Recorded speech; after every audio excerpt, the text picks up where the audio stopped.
a sonné le glas.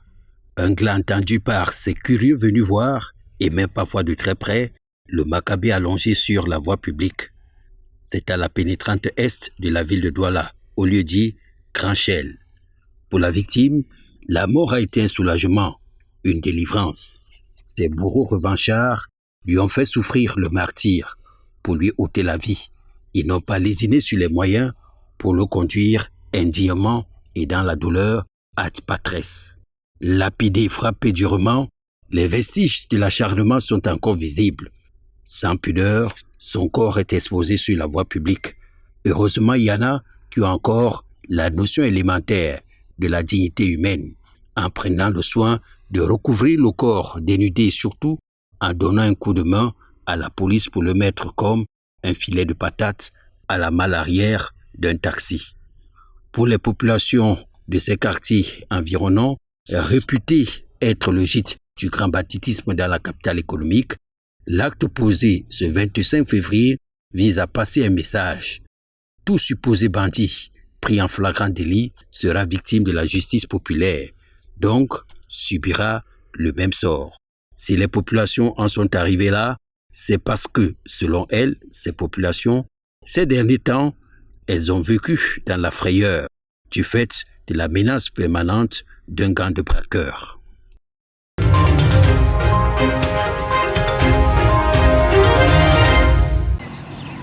Stupéfaction aux premières heures du matin. Les populations du quartier Ndombe, précisément derrière le marché d'arrondissement de Kribi 2e, observent la peur au ventre ce foyer. Une combustion qui aurait commencé la veille, selon Madame Balam Edith, résidant juste en face. Depuis la journée, non. Le feu, c'était la fumée qui sortait d'abord.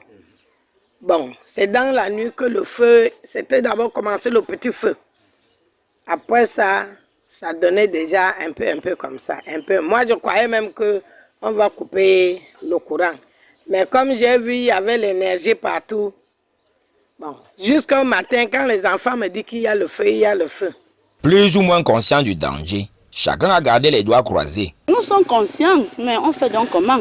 Quand tu fais appel, on fait appel aux gens, ils ne viennent pas, tu fais donc comment? On a passé toute la nuit avec la flamme-ci. Quand le courant a déjà pris feu, c'est très dangereux pour le quartier. Et surtout, on a une longue chaîne. C'est finalement aux environs de 7 heures qu'un agent de NIO viendra interrompre l'énergie, laissant libre champ aux combattants du feu en stand-by. Une réaction tardive, selon le lanceur d'alerte. La réaction de NIO a été très tardive parce que d'habitude quand on signale, dans les minutes qui suivent, il y a une équipe qui arrive, mais aujourd'hui, on a attendu plus d'une heure.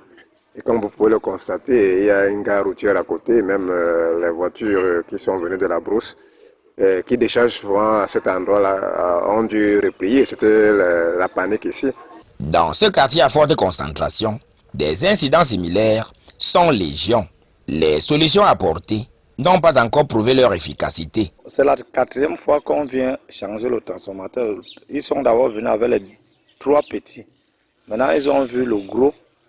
Et venir avec un gros, que c'est ça qui peut nous alimenter par rapport à la population qui est bobisse et tout le reste là-bas dedans.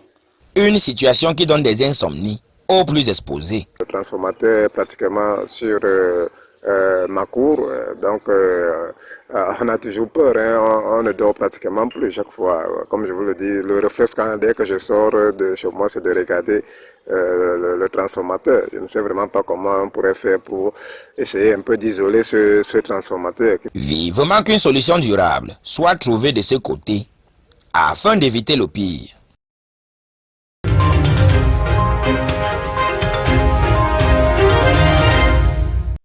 La question du gaz domestique est au centre des préoccupations. Après le démantèlement d'un réseau de trafic de cet élément précieux pour les ménages et certains domaines d'activité, les populations camerounaises et notamment celles de Douala, à l'instar des ménagères et des restaurateurs, délient leur langue pour dénoncer ce problème de siphonnage du gaz domestique. C'est comme s'il y a le fraude de gaz qui se passe parce qu'il y a des fois que la bouteille pèse, tu charges quelque part, la bouteille pèse, ça fait même 3 mois. La bouteille fait 3 mois.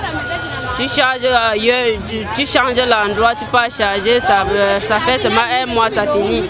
À chaque semaine, je paye le gaz. Tu vois. Même les grandes bouteilles, tout dernièrement, j'avais payé les bouteilles à mois de décembre, le besoin STM, ça m'a fait travailler 11 jours. J'ai abandonné ça. Au lieu de 12,5 kg, on a mis 6 kg. 12 jours, c'était fini. Donc, pour le moment, on a le problème de gaz. Mais au niveau de la station, est plein. Mais quand du quartier, là, le gaz n'est pas plein, on diminue surtout le gaz. Une affirmation tout de suite démentie par les commerçants de proximité. Selon ces vendeurs, le trafic se limite au niveau des responsables du transit, chargés d'approvisionnement et de livraison du gaz. Par rapport aux clients même qui se plaignent que c'est nous qui siphonnons le gaz, et que c'est mieux même le gaz de la station. Vous voyez que les camions dans lesquels on siphonnait le gaz, ce sont des camions typiquement station. Premiers accusés, ces commerçants enregistrent de nombreux manques à gagner car en cas d'insatisfaction, les clients se tournent vers eux et ils sont les seules victimes de ces retours. C'est nous qui subissons puisque la ménagère s'attaque directement à nous. Et nous, c'est nous qui faisons dans le détail.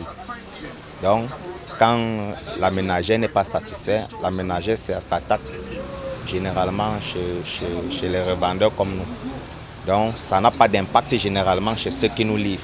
Face à ces troubles, les utilisateurs du gaz domestique sont de nos jours obligés de faire appel à leurs ingéniosités. Pour vérifier le niveau de gaz embouteillé, certaines personnes se fient au poids de la bouteille, d'autres versent sur cette dernière de l'eau et d'autres encore. Quand j'enlève les bouteilles de gaz, je sens comment ça peint. Je prends le capsule, les bouchettes d'allumettes, j'appuie là-bas l'air qui sort seulement, il n'y a pas le gaz. Donc on charge d'abord l'air avant de mettre le gaz. Parce que j'ai constaté, moi je parle il y a plus de 18 ans, 20 ans sur ça. Je connais, il y a toutes les qualités de gaz, mais on diminue le gaz n'est pas toujours prêt. Une situation alarmante, car selon certains observateurs, environ 7 ménages sur 10 utilisent le gaz domestique dans la cité capitale économique du Cameroun.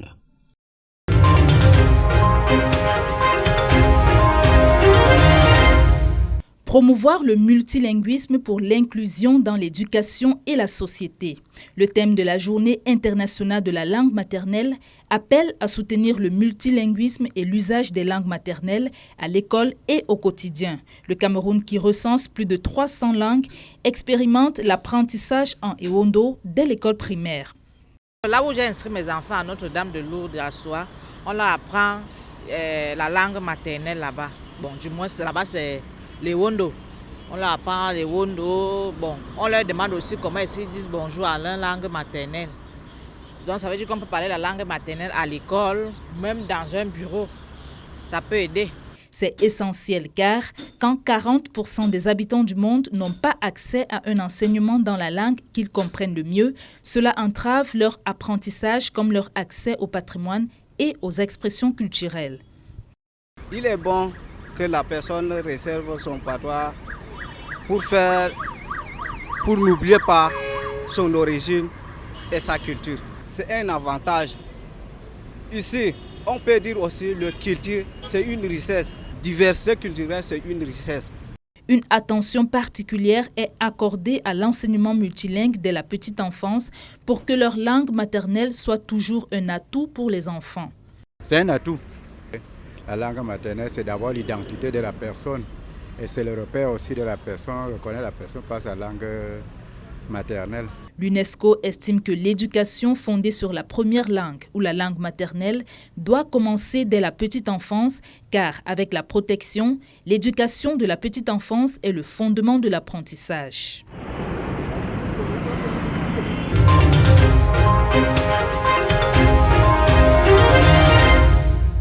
Cameroun de l'UP Somanidem, chronique d'une rupture.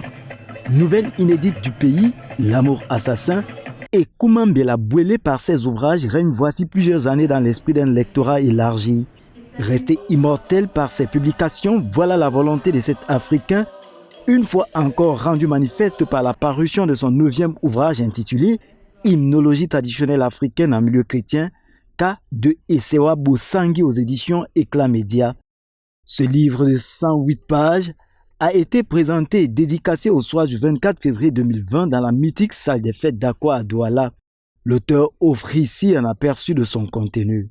On parle d'un rythme africain qui a été subtilement, même magnifiquement bien présenté et qui a pu intégrer le cultuel chrétien au Cameroun. Aujourd'hui, que nous sommes en train de perdre ce riche patrimoine immatériel national, il est important que quelques efforts soient faits pour que nous ressuscitions les Sewa Bosangui et que, encore de nouveau, on puisse louer Dieu comme des Africains que nous sommes. Lydia Limbe, qui s'acquittait de la tâche de modération, a introduit l'assistance dans l'antre de cet ouvrage. L'on y découvrait en résumé que concilier la chrétienté avec la tradition africaine, en l'occurrence celle de Douala, mais complètement exemptée d'une idéologie occidentale, l'inculqua des générations suivantes. C'est le leitmotiv de l'auteur, toutefois avec un grand usage du rythme des Sewe. C'est dans cette logique que s'est inscrit le révérend Priso Mongolais dans le propos liminaire de cette soirée. Son passage sur le pupitre a révélé à son auditoire de combien le chant revêt une importance dans la dévotion. De la célébration aux lamentations, toutes les communautés du Cameroun, tout au moins anti-parti, celle des Sawa par le Essewe, n'en étant pas la moins meilleure. Sur ce fait, le passé a été remué et remonté jusqu'au temps du père Lotina Samet, pionnier des louanges au dieu par le Sewa Bosangui. Des intermèdes sonores qui faisaient une part belle au cantique du patriarche et apportaient le bien fondé de la chose, non sans entretenir une certaine nostalgie. À une assistance peu crédule, il fallait apporter la preuve de la pertinence du livre. Des échanges étaient houleux.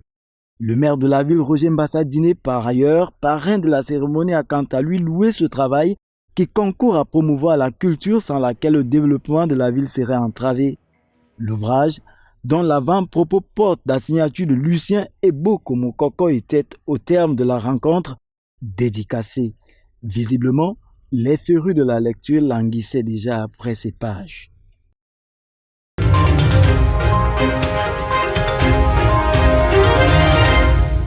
Évaluer ses futurs commandos sur le terrain de la résistance est l'épreuve la plus exigeante de ce recrutement de 2200 jeunes à laquelle les 1500 candidats de 2 régions ont tenté de surmonter pour rester dans la course vers l'intégration au sein de l'élite de l'armée camerounaise.